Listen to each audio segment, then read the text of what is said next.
The Premed Years, session number 241.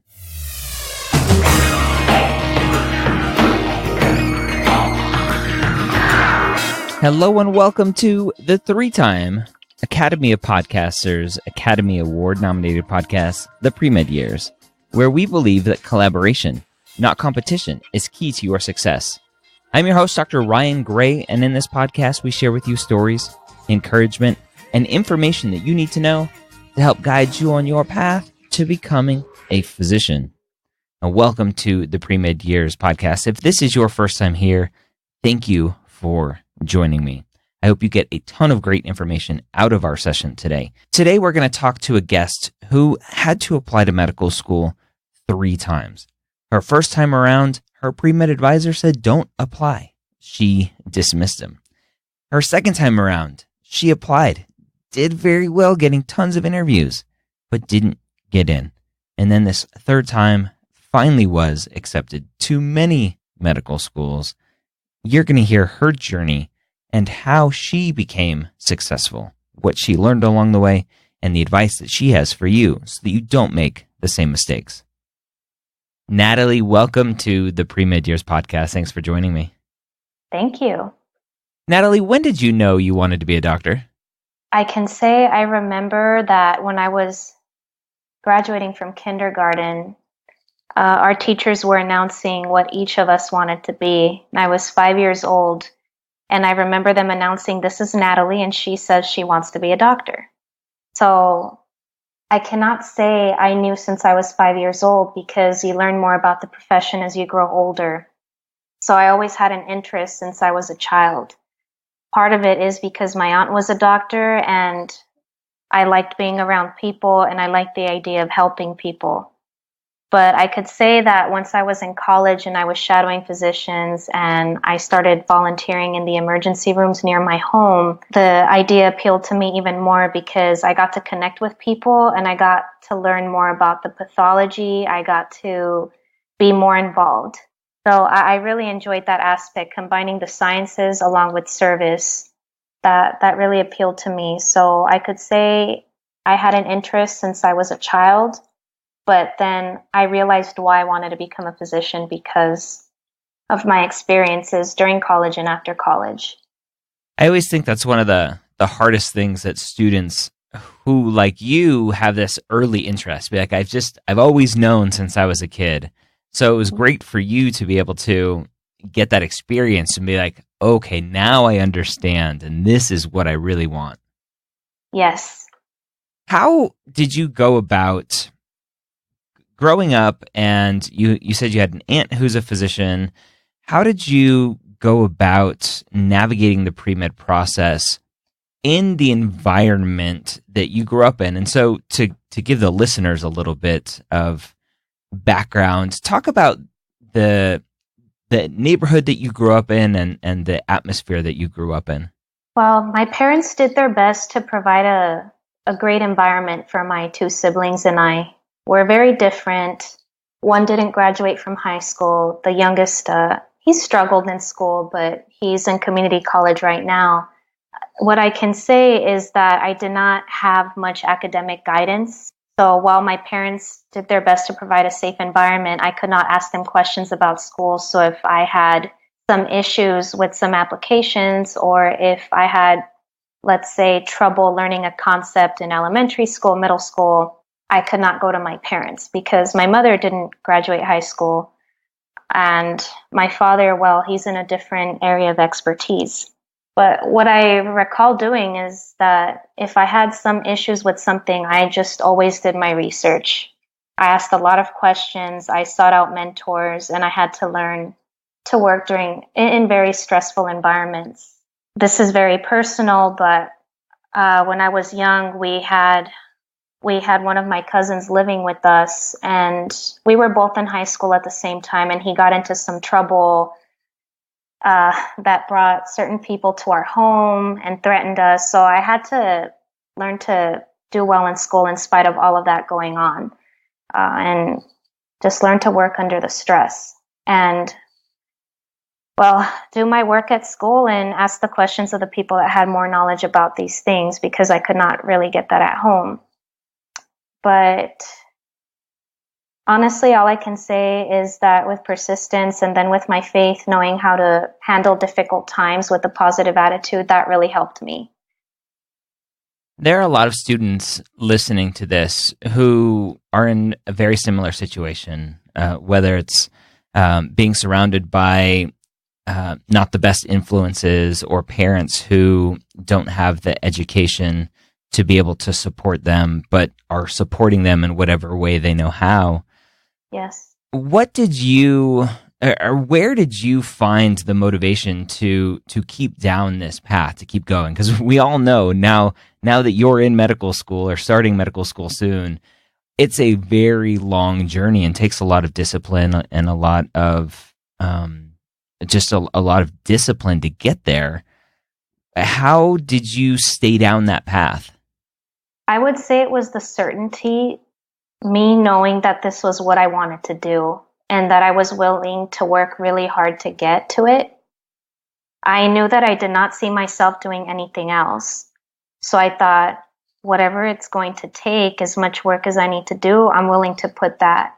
I'm willing to give it my all. And in my case, I had to try 3 times. And I would say that my motivation, of course, came from knowing, well, it's going to take a lot of work, but eventually I will be a physician if I do my absolute best and if I seek the resources I need. So in my case, I thought, Natalie, you will get to where you need, but you need to do this. So I sought the mentors I needed. So I was just very exhaustive. I thought, don't give up. Try every possible resource. Try asking every possible question. What have you not tried? So I would always ask myself, what was missing here? What didn't you do right the first time? So it's just being willing to put in my research, being willing to put in the work, and knowing that I was taking the appropriate steps, not just guessing. That, and I'm also a person of faith. So in my case, I was very confident that this was what I was made to do. And I thought to myself, if this didn't go right the first time, aside from there being, let's say, an academic reason, I felt confident that it was just a matter of time. I thought maybe this was not the time I was meant to do this. Not everybody believes in that, but that helped me a lot as well. That gave me a lot of motivation. I honestly think that it's just not my time. And that I'm going to learn something very important in this year or in these 2 years that I'm not in medical school. And that did happen. I learned a lot about who I was as a person. I was able to support other people going through very difficult issues that I had gone through before. So in a way, I served as a friend or as a mentor in a way to some people that were going through very difficult times. So that gave me motivation, knowing that the time I was spending out of medical school had some purpose to it as well.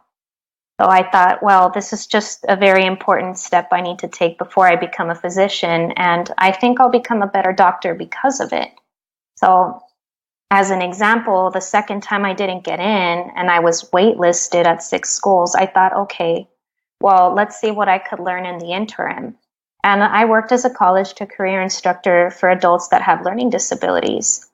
Had I not had that experience, I would not know how to communicate well with patients that have disabilities. I know how to speak to them better. I know not to look at individuals that have autism in the eye. I know for what cues to look for, different body language. I'm more aware of different things. And that to me is a success. It's been one of my best experiences, and I learned so much from it. So it's something I'm very grateful for. So overall, very long-winded answer, but knowing who I was, knowing that this was what I wanted to do, and looking at each time I didn't get in as something that had purpose to it, something I could do in the interim, time that I could take to learn, that motivated me. That's awesome. Turning every obstacle and finding the silver lining and making the best of it. You've mentioned a couple times exhausting resources and finding mentors. A lot of students struggle with that part, finding somebody that they can talk to and reach out to and get advice from. How did you find people to get answers from? Well, for one, I had a pre-health advisor at my undergraduate college. I went to Johns Hopkins. I kept in touch with him after I graduated. Anytime I had a question, I went to him right away. And if he had information about anyone that could assist me, he gave me, any contact that I needed. In my postbac, I did the same thing. I developed really great relationships with the people that wrote me letters. And anytime I had questions, they would give me advice as well. I also applied to different internships. I applied to different jobs. And through that, I was able to find mentors as well. So I tried every possible outlet. So my pre-health advisor was the first and was the main. And if I saw some interesting research at a nearby hospital or at an institution, I tried that. And I also looked online for reasons that students don't get into medical school. And I would look at who wrote that article. Where do they come from? Could this person answer possible questions? So I tried being creative as well. I tried the more obvious routes. And then in other cases, I thought, well, let me take a risk and see if this person is willing to get in touch with me. And if I had family that knew of anybody, let's say friends that went to med school with them, if that was a possibility, I asked questions. It didn't always happen that I made these connections, but I just tried every possible thing I could think of. That's good. Mm-hmm. You mentioned going and doing a postbac. What were your reasons for doing a postbac? I took a very close look at my first application, and I thought to myself, realistically, this is not the most competitive GPA. I had about a 3.2, like a 3.14 in my sciences. The rest was really good, but I had a couple of dents in my GPA because I took on too much. And if that's one piece of advice I could give pre-meds, it's do not put too much on your plate. I think that's a type A personality tendency where you try to take too many credits at once, or you try to balance really difficult classes with extracurriculars, or you try to study for the MCAT when you're taking a very difficult class. I made those mistakes. I would honestly say, please, for those of you applying or you're considering pre-med, don't do that. Know thyself and know how much you're able to balance. So seeing the mistakes I had made, I thought to myself, because there's a dent in my GPA, I should show the med schools that I am able to handle a large academic course load of challenging classes. So that's why I did the postbac, and I spoke to a mentor about it. The lady whom I was working for at my public health internship was an MD, and she said, do a postbac. Oh, after looking at my application and seeking her advice, I thought this is the appropriate move to make. And I had seen other students do the same. So I thought rather than reinvent the wheel and apply with no changes, I thought the postbac was the best option. So I did it, and it helped. I had 7 interviews, but then well, we'll dive into what happened next. How did you find a postbac to go to? How did you research those? Well, at first I did Google, and then I also went on to AAMC. They have a list of post-baccalaureate programs. And so they're organized by state or by, let's say, category of students. So there are the career changers, and then there's the academic enhancers, which I had to do. I had to show schools that I was able to get A's and some upper-level biologies that would be relevant for medical school. So when you look at a postbac, there are those 2 tracks, academic enhancer, and there's the career changers, whom have to take all of the pre-med requirements because they were not pre-med before. I found UPenn on the AAMC website. I applied to several, but I felt that was the one that fit me best. And once I was accepted, I went. I had a few to choose from, but as I mentioned, I felt that that was the best fit for me. And how did you talked about having a lower GPA from Hopkins. What did you do differently in your postbac to fix those, or was it really just a matter of not doing as much? It was a couple of things.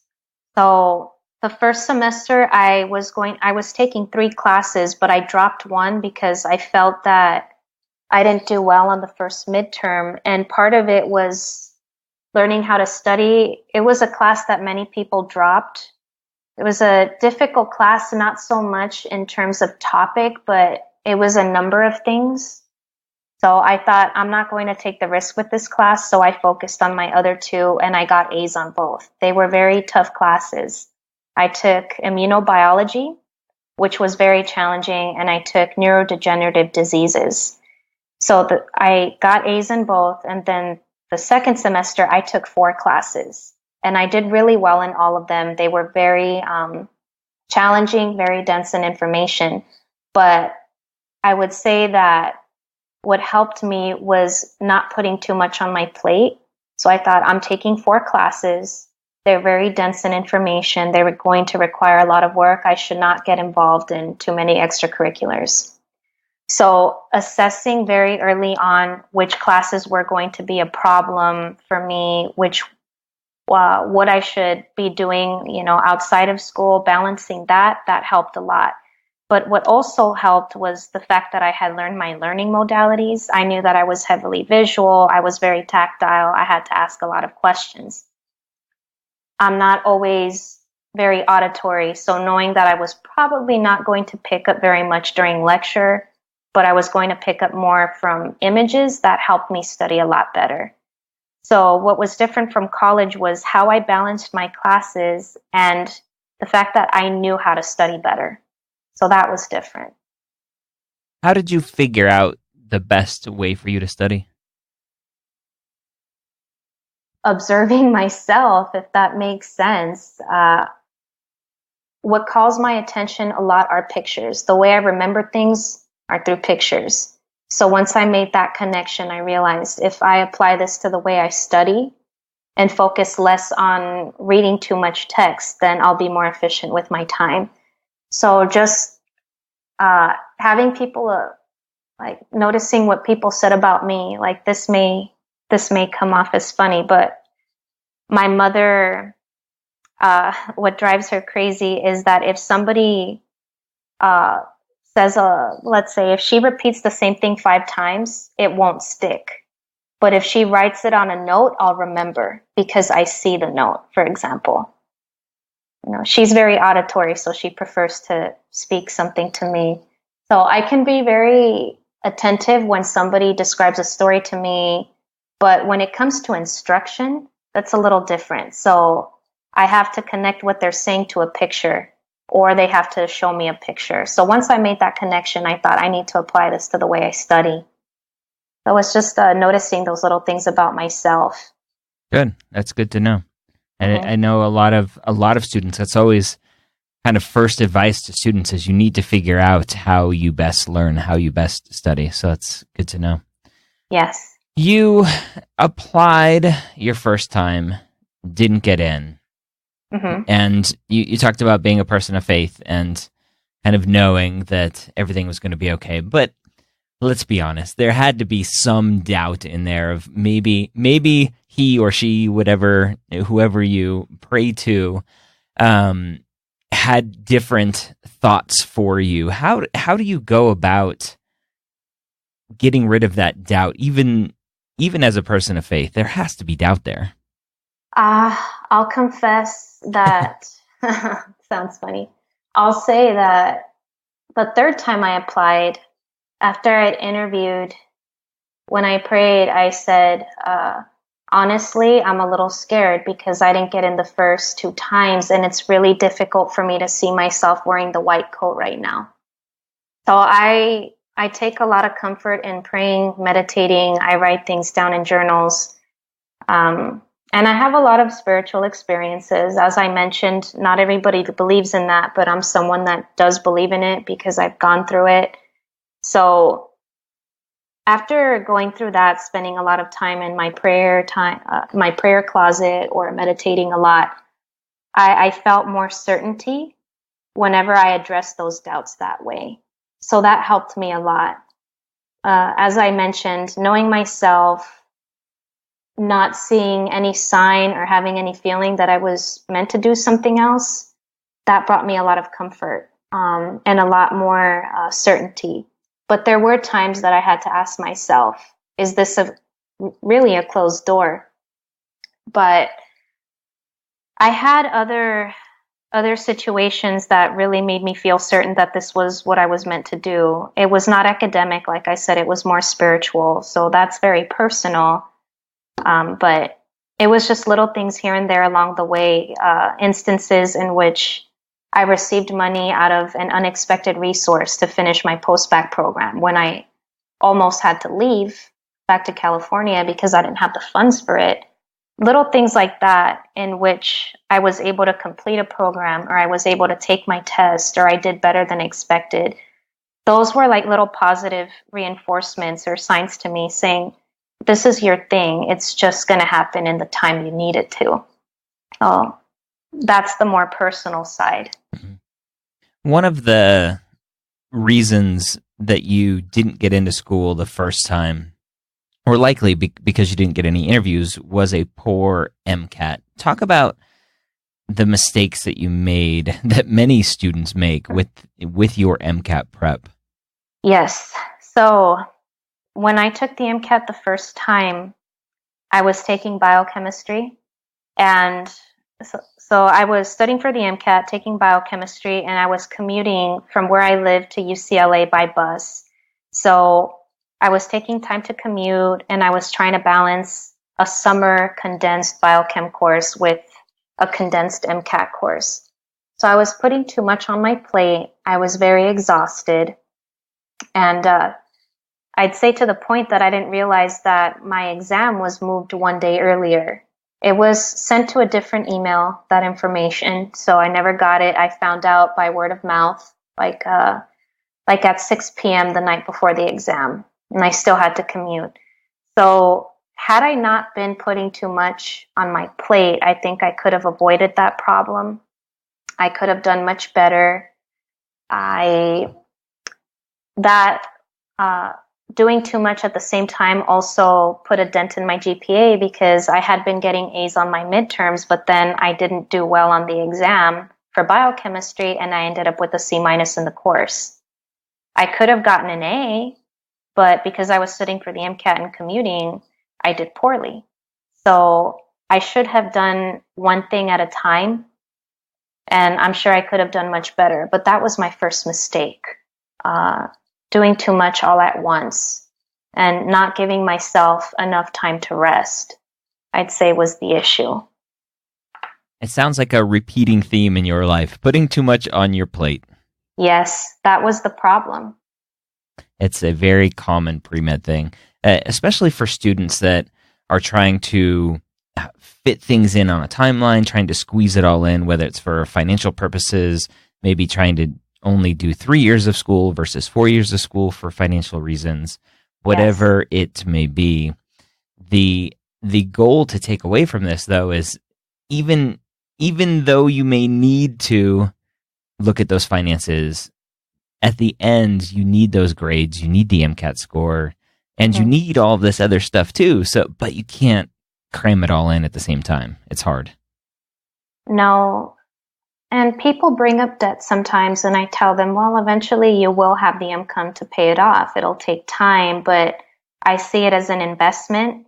I don't like seeing that I'm in debt by, tens of thousands of dollars, or in some people's case more. But, the way to see it is, is it not worth it? Becoming a physician or achieving your lifetime goal, is that not worth it? What's worth more to you? And there are other steps that one can take to reduce the debt as much as possible, which I'm doing right now. I'm applying for scholarships. But overall, I would say that was my problem. Doing too much all at once, not giving myself enough time to rest. And one of my pre-health advisor had advised me not to apply to med school right away. He said, Natalie, I think you should wait another year to study for the MCAT and then apply. But quite honestly, I was a bit younger, so I succumbed to some family pressure. They wanted me to apply right away. They expected me to apply right away. And I did, and it backfired. So I think a lot of students go through that issue as well. I've met some, that are hesitant to take a year off or even 2 years off because they say, oh, my parents are they're afraid that I'll forget, or that they think I'll change my mind. I won't want to become a physician, or I won't recall the information I learned in school, and I will do poorly on the MCAT.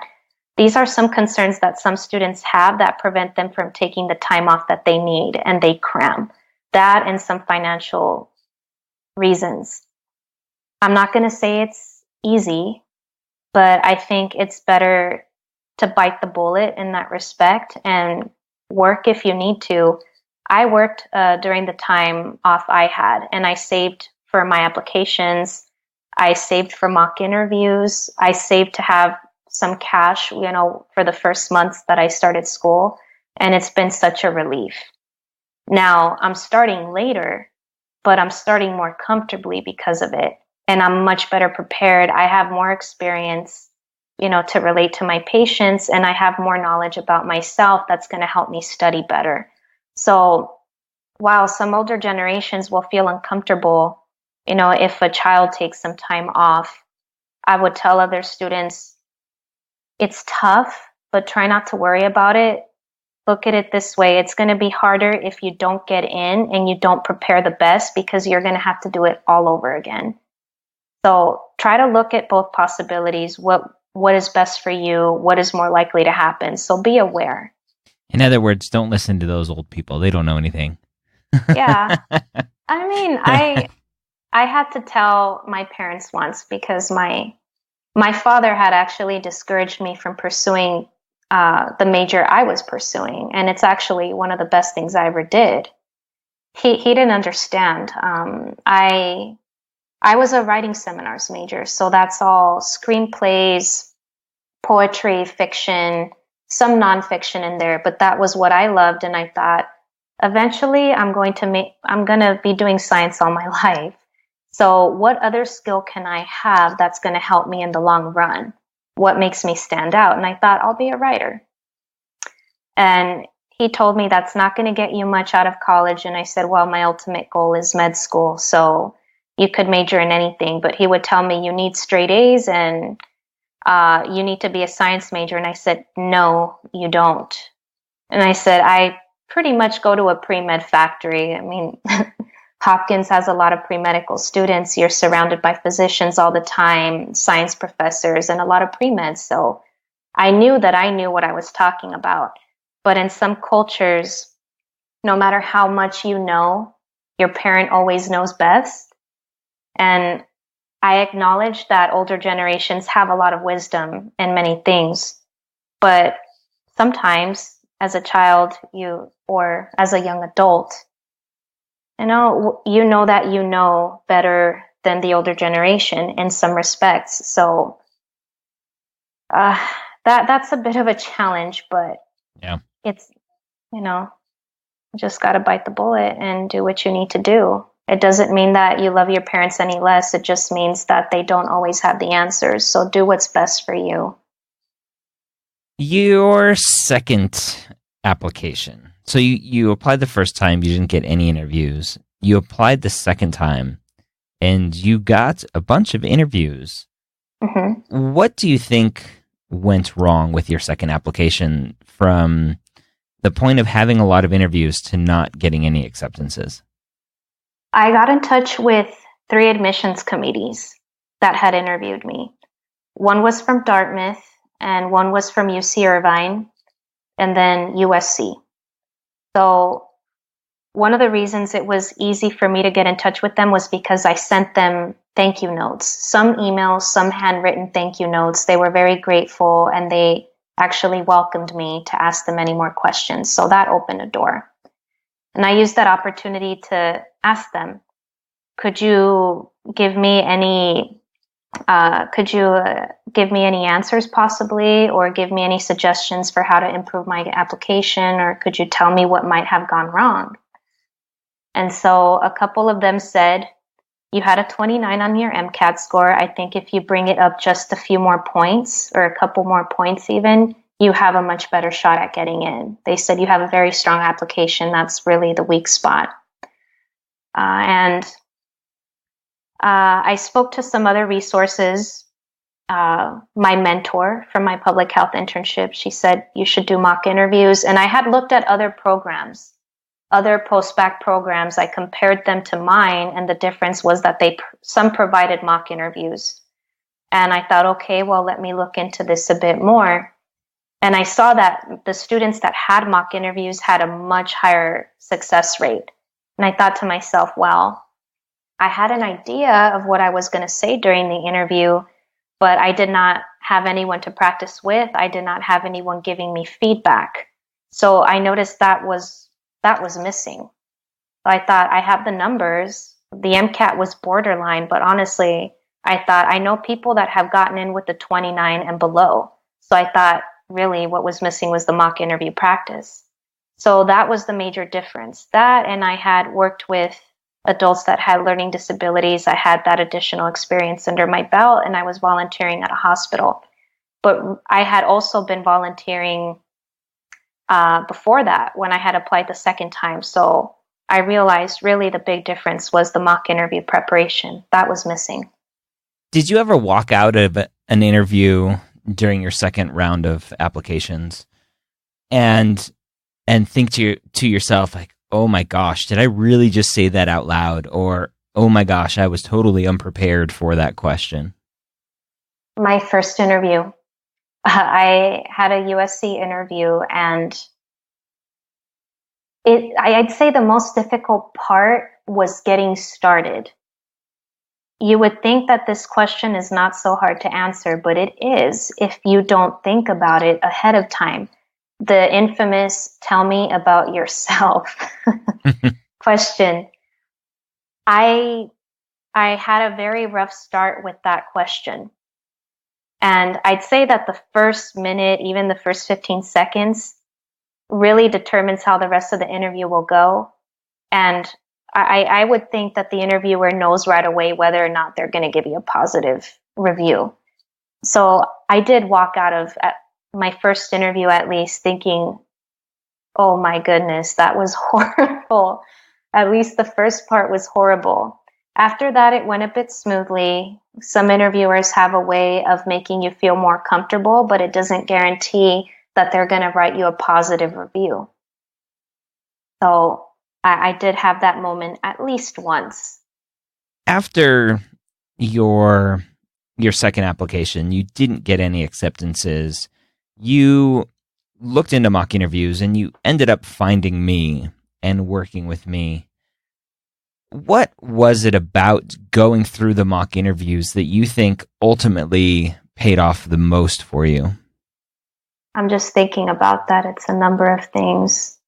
But I would say knowing that a professional helped me, someone who is a doctor, who had gone through med school and had experience interviewing, and I knew that you specifically were going to give me very difficult questions. I thought, okay, if I can go through interviews with Ryan Gray, I could go through interviews with anyone else who's going to interview me.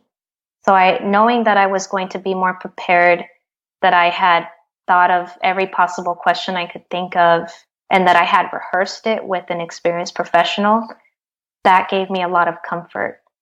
So also practicing 4 different types of interviews, that made me more comfortable too.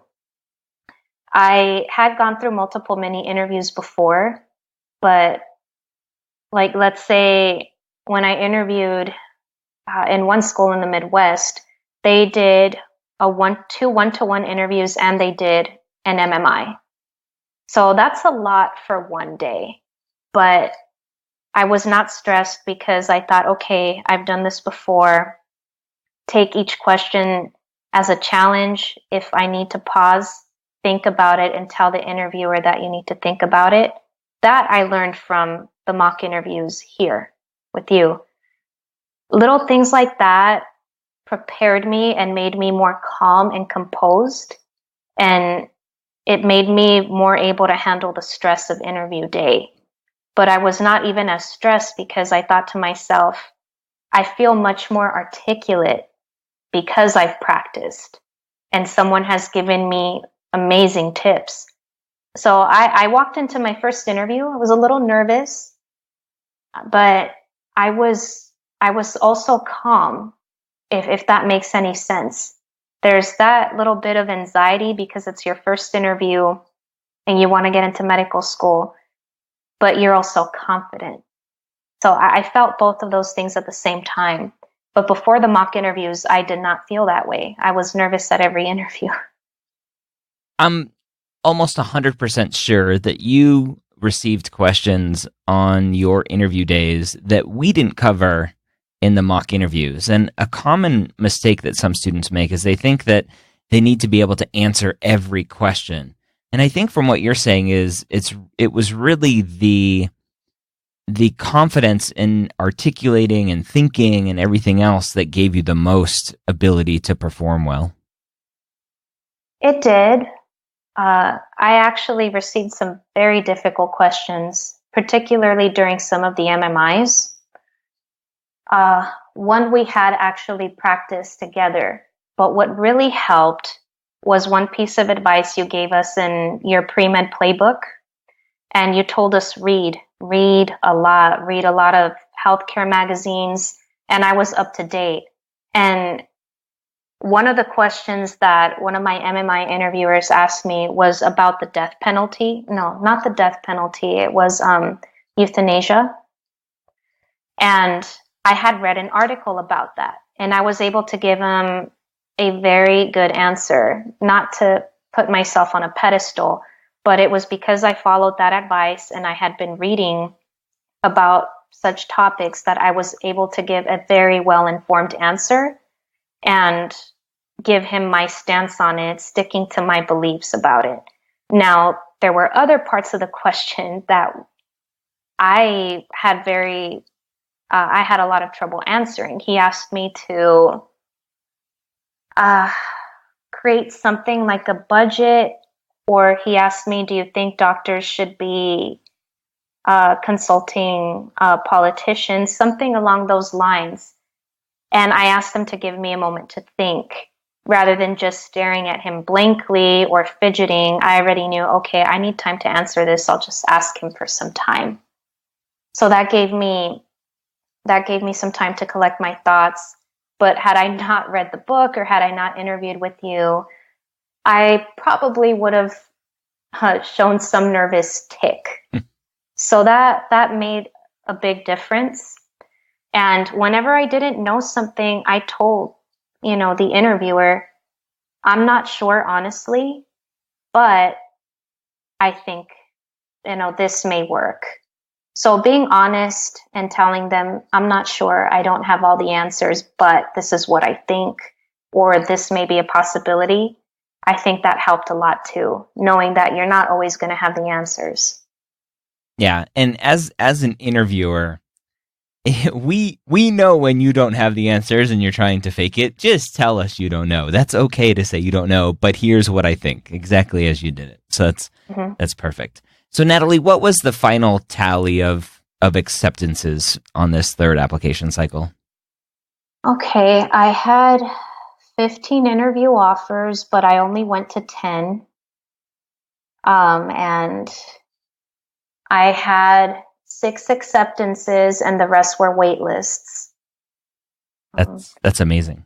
Congratulations. Yeah, I was really grateful. I don't know what why I was waitlisted at the other schools.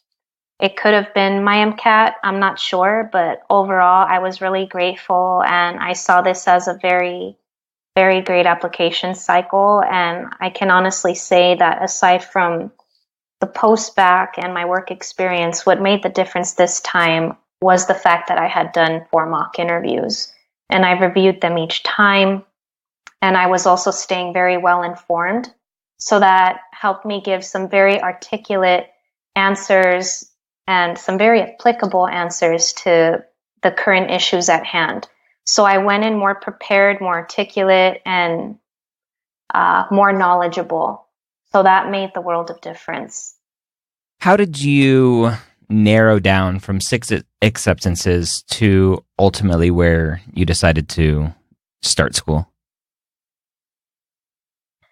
After each interview, I wrote down a very detailed description in bullet points or an outline of what I really liked about each school and what I disliked. And I ranked each school. I gave it a score.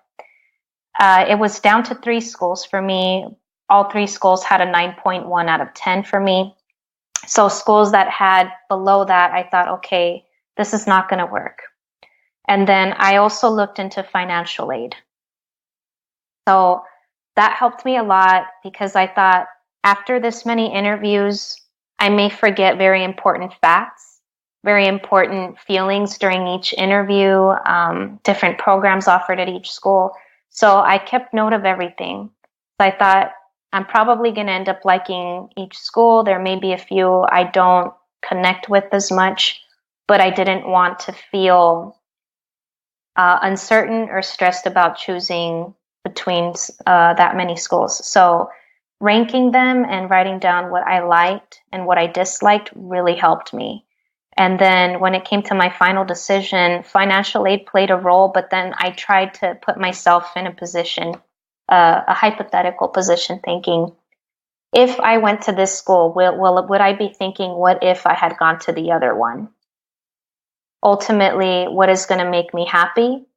Where do I want to match for residency? Do I want to stay in California, or do I want to go out of state, or do I want to be more flexible? So I thought of that, and I looked into match lists as well.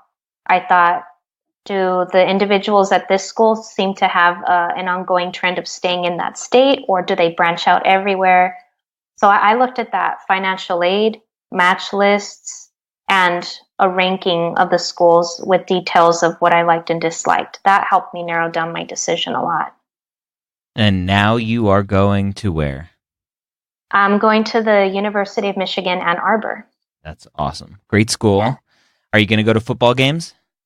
I plan on it. When you have time. Yes. Well, as a Florida Gator, I don't know if you know this, but Michigan and Florida are playing the first football game this upcoming college season. So we'll be on opposite ends. But beyond that, I'll be rooting for you as you progress through your medical school career. What are your aspirations in the future? What do you hope to do? Well, what I do know is that I want to work with underserved populations. I'm considering getting a master's in public health, but I'm also very flexible because I know that I'm going to find other things that I like.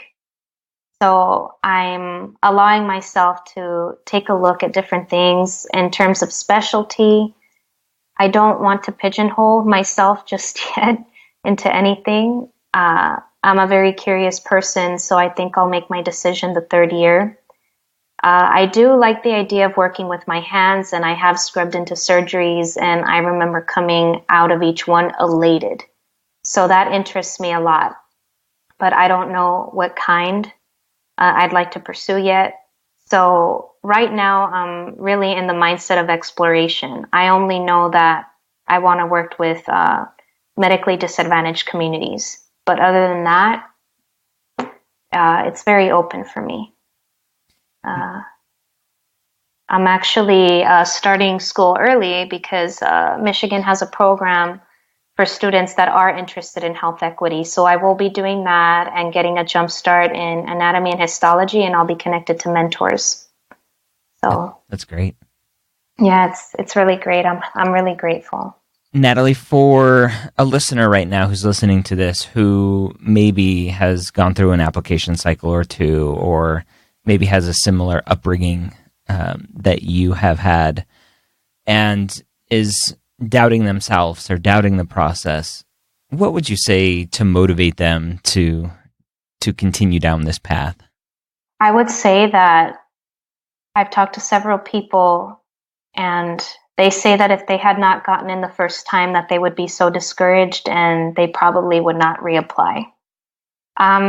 Saying here, I've applied 3 times, and I had to wait 2 years each time to reapply because I had to improve my application. Now, in my case, I had made a big mistake the first time because I had not prepared adequately and I was rushing. So if that is you, then take the time to prepare the way you need to, even if you have to wait a year or two to get your finances in check or get your academics in check. It's a year or it's 2 years. That's not going to put a really big dent at all when you look at the grand scheme of things. Now, there are resources out there. Look into the AAMC, look at Postbacs. I know it can be expensive, but you're going to take out loans or scholarships for med school also. It's an investment. Try to see it that way. And if you're someone who did have a somewhat successful cycle and you had interviews and something went wrong and you have to reapply, you may feel like you've exhausted everything because you gave it your best. Now, there's always room for improvement, so don't feel so hopeless. Just try to be very real with yourself and ask yourself, what could have been better? Or what did I do? So you have to be very honest with yourself, and you have to be very humble as well. I think with a lot of type A personalities that are very successful up until this point, it's very easy to assume that you've done the absolute best and that you made no mistakes. Chances are you made a mistake. So you have to, as I said, humble yourself and be honest and address that issue. In my case, I had to sacrifice and I had to pay a little more for, let's say, mock interviews, but it is a very great investment. So look into the grand scheme of things, as I said. Is this worth it? Then do it. But do not be discouraged because there are resources out there that you probably have not tried. So look into that. Be curious. Seek out help from your pre-med advisors. Please, I'm telling you, do not ignore your pre-med advisors. Listen to them. On some occasions, you may have to take the advice with a grain of salt, but do not make the mistake I made ignoring my advisor the first time. I didn't even get any interviews. I had to apply 3 times instead of twice. So, as I said, don't be discouraged. Take things one step at a time, knowing that you could get to your final destination. It just takes us a little more time than we want or expect, especially if you're coming from a very disadvantaged background and you have limited finances or you don't have mentors, you don't have family that has gone to medical school, much less even graduated high school. But it's possible. Just don't let any negativity consume you. Just, do your absolute best and keep on pushing. All right, there you have it, Natalie Moreno. She is in the Hangout. So if you have any questions for her, ask. Go to medicalschoolhq.net/Facebook. She'll be in the Hangouts. She will, as much as she can, contribute to that community. She's a medical student now, so expect her time to be taken up with medical student things. But if you want to seek some advice from her, she'll be in the Hangout. So come join the Hangout, medicalschoolhq.net/group. Now, you heard Natalie talk about how she went through mock interviews with me. As we're releasing this, it's the beginning of July of 2017. I am starting to get filled up with mock interview requests. If you have been thinking about doing mock interviews with me, it's not too late. Go to medicalschoolhq.net/interview prep. That will take you to the page where you can sign up for mock interviews with me. Now, you heard Natalie talk about doing 4 sessions with me. We did an open interview, a closed interview, an MMI, and then a mix of whatever else she needed some help with. And that's a typical setup that I do for most students. So if that's what you're thinking, go sign up, medicalschoolhq.net/interview prep. Now, if you go and you check it out and you look at it and go, I would love to have some interview prep, but I can't afford it. I completely understand. Go check out our brand new mock interview platform. You can check that out at medicalschoolhq.net/interview platform. That'll take you to a page where you can sign up to be notified when we launch that, and where you can sign up, when you can sign up to actually be part of that platform. Right now, I gave away a month of that for students who pre-ordered my book, but I will soon make that available for other people as well. All right. If you have any questions, you can shoot me an email, ryan@medicalschoolhq.net. I'd love for you to share this podcast with your friends and family members and advisors and whoever else needs some encouragement on their journey to medical school. Hope you have a great week. We'll see you next time here at the Premed Years Podcast.